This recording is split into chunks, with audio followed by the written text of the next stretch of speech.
Hello viewers, কেমন আছো তোমরা? আশা করছি তোমরা সবাই ভালো আছো। প্রত্যেককে তোমাদেরকে শুভেচ্ছা এবং ভালোবাসা জানাচ্ছি রান্না কাবু কথা কিচেন থেকে। আজ অনেক দিন পর তোমাদের সামনে চলে আসলাম। ভাবলাম কি করব, বিকেলের একটি নাস্তা করা যায় কি না এই চিন্তা করে, মানে পিৎজাই তৈরি করব, কিন্তু পিৎজাতে আমি একটু আর একটা জিনিস অ্যাড করব, সেটা তোমাদেরকে আমি অবশ্যই দেখিয়ে দেবো।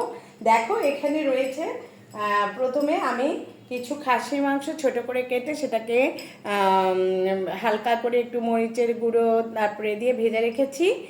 এখানে গোলমরিচের গুঁড়ো আছে, এটা দিয়ে বেসেলের গুঁড়ো আছে, ভেজে রেখেছি। তারপরে দেখো এখানে কিছু ক্যাপসিকাম, হলুদ ক্যাপসিকাম এবং সবুজ ক্যাপসিকাম। তারপরে দেখো এখানে সসেস কুচি, তোমরা সবাই দেখো। তারপরে এখানে কিছু সস রেখেছি, খুব সহজে এটা তৈরি করা যাবে। আর এখানে কিছু অল্প আমার চিজ ছিল, সেটাকে গ্রেট করে রেখেছি। আর যেটা বলেছি, পিৎজাতে আমি আজকে দিব তিল। আমার আজকের রেসিপি তিল পিৎজা। তবে চলো প্রসেসে চলে যাই। আর পিৎজা বানানোর জন্য তো এরকম রুটির দরকার আছে। আর আমি দেখো এই রুটিগুলোকে আগের থেকে তৈরি করে রেখেছি, তোমাদের সময় আমি নষ্ট করতে চাই না, আগের থেকে তৈরি করে রেখেছি। তবে চলো দেখো আমরা তৈরিতে চলে যাই। প্রথমে আমি একটি রুটি এখানে প্রথমে নিলাম, দেখো একটা চামচ নিলাম। এখানে এখন আমি কিছু সস অ্যাড করব। একদম খুব সহজে ঘরের, একদম আমি ঘরের জিনিস করে খেতে আমার খুব ভালো লাগে এবং আমি ঘরের মানুষকে সেটা খাওয়াতে পছন্দ করি। কারণ আমার কাছে মনে হয় যেন ঘরেরটাই বেশি, মানে বাইরেরগুলো ভালো, আমি বলছি না যে খারাপ, কিন্তু আমার কাছে ঘরের জিনিসটা খেতেই যেন খুব ভালো লাগে। দেখো আমি কিছু এখানে ক্যাপসিকাম কেটে রেখেছিলাম, সেটাকে দিয়েছি, তোমাদেরকে সামনে থেকে দেখিয়ে দিব। কিছু কিছু খাসির মাংস যেটা আমি ভেজে রেখেছিলাম সেটাকে এখানে ছড়িয়ে দিলাম। তার উপরে দেখো কিছু চিজও আমি দিয়ে দিব। একদম খুব সহজ একটা রেসিপি, এর সাথে একটু চা করে নিবে, বিকালে তোমাদের খাবারটা একদম দারুণ জমে যাবে। আবার কিছু এখানে সসেস অ্যাড করলাম এবং এবার আমি দেখো অ্যাড করব এই যে দেখতে পাচ্ছ তোমরা তিল, এই তিলটা একটু এর উপর দিয়ে ছিটিয়ে দেব এবং আমি তোমাদের সাথে নিয়ে যাব এটাকে আমি ওভেনে। দেখতে পাচ্ছ তোমরা সবাই তিল দিয়েছি। এবং তোমরা যদি আর একটু চাও, তোমাদের ইচ্ছা, যদি চাও তাহলে এর উপরে একটু সস ছিটিয়ে দিতে পারো, আমি যেমন একটু দিয়ে দিলাম। এবং আমি দেখতে যাতে ভালো লাগে এই জন্য এটার উপরে আরও একটুখানি তিল ছিটিয়ে দিতে চাই। এই যে দেখো তৈরি হয়ে গেল আমার পিৎজা। এখন আমি এটাকে ওভেনে দিব। তবে চলো আমার সাথে ওভেনে দেই, কেমন করে ওভেনে দিতে হবে দেখো। চলো আমরা ওভেনের দিকে চলে যাই। আমরা এখন ওভেনে এটাকে ওভেনে দিব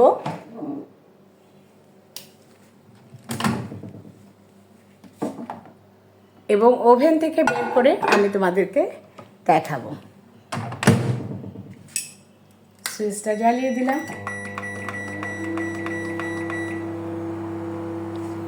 তৈরি হচ্ছে হোমমেড পিৎজা। তোমরা এই পিৎজাটা বাসায় তৈরি করে দেখো, যে খেতেও ভালো লাগবে। আর তোমাদেরকে তো আমি আগে দেখিয়ে দিয়েছি, পিৎজার জন্য রুটি তো তৈরি অবশ্যই করতে হবে, তারপরে ক্যাপসিকাম, তারপরে কিছু খাসি মাংস, যে কোনো মাংস থাকলে একটু সেটাকে তোমরা ছোট করে কেটে নিয়ে সেখানে গোলমরিচ দিয়ে একটু বেসেল পাতা গুঁড়া দিতে পারো, থাকলে দিবে, না থাকলে দিবে না, সমস্যা নেই। একটু তিল, তিলটা একটু তোমরা, যেহেতু আমি পিৎজার নাম দিয়েছি তিল পিৎজা, সেহেতু আমি তিলটাকে অবশ্যই অ্যাড করেছি এবং আমার ঘরে ছিল কিছু মোজারেলা চিজ, সেটাকে দিয়েছি। আর ঝটপট আমি এটাকে বানিয়ে নিয়ে এখন আমি ওভেনে দিয়েছি এবং ওভেন থেকে বের করে আমি তোমাদেরকে দেখাবো আজকে আমাদের পিৎজাটা কেমন হয়েছে। তোমরা একবার এভাবে পিৎজা বানিয়ে খেয়ে দেখো কেমন লাগে এবং আমাকে বলো যে কেমন হয়েছে, কারণ তোমাদের মতামতই আমাকে তো আরও অনেক কিছু শিখতে সাহায্য করবে আশা করছি। আমরা ওয়েট করি একটু পিৎজার জন্য। আর যে কোনো জিনিস ঘরে বানালে হয় কি, নিজেদের কাছে একটা শান্তি লাগে। আর পরিবারের জন্য যে কোনো জিনিস বানিয়ে যখন তোমরা খাবে তখন দেখবে যে অনেক আনন্দও লাগছে। আমি এভাবে অনেক রান্না নিয়ে এক্সপেরিমেন্ট করি, এক্সপেরিমেন্ট করি। আর এটা আমি আমার পরিবারের সাথে, লোকজনদের সাথে শেয়ার করি। যেমন আমি একটু আগে আমার এক ছেলে বউয়ের সাথে কথা বলছিলাম যে আজকে আমি পিৎজা তৈরি করব এবং সেটা আমি আপলোড করব। এবং আমি সত্যি তোমাদের জন্য এটা বানালাম, তোমরা ঘরে একবার বানিয়ে দেখো যে কেমন লাগছে।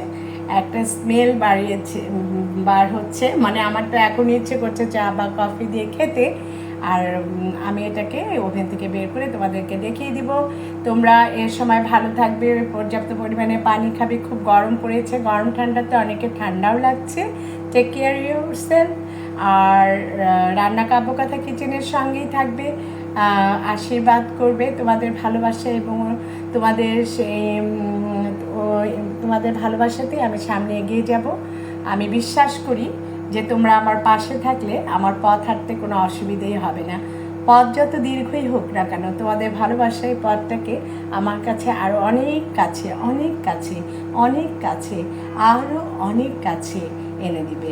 ভালো থেকো, সুস্থ থেকো। আর এখন আমি তোমাদেরকে পিৎজাটি বের করে দেখাবো যে এটা কেমন হয়েছে।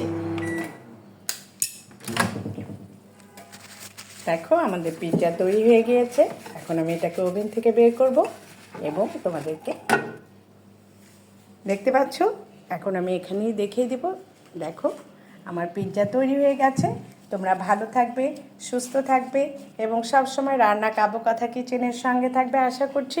এবং আমি তোমাদের ভালোবাসা আজ এতদূর পর্যন্ত চলে এসেছি। আবার আমি তোমাদের সামনে এসে একটু দেখাতে চাই আমাদের পিৎজা তৈরি হয়ে গিয়েছে। তবে এখন খাবার পালা। ভালো থেকো, সুস্থ থেকো, বাই।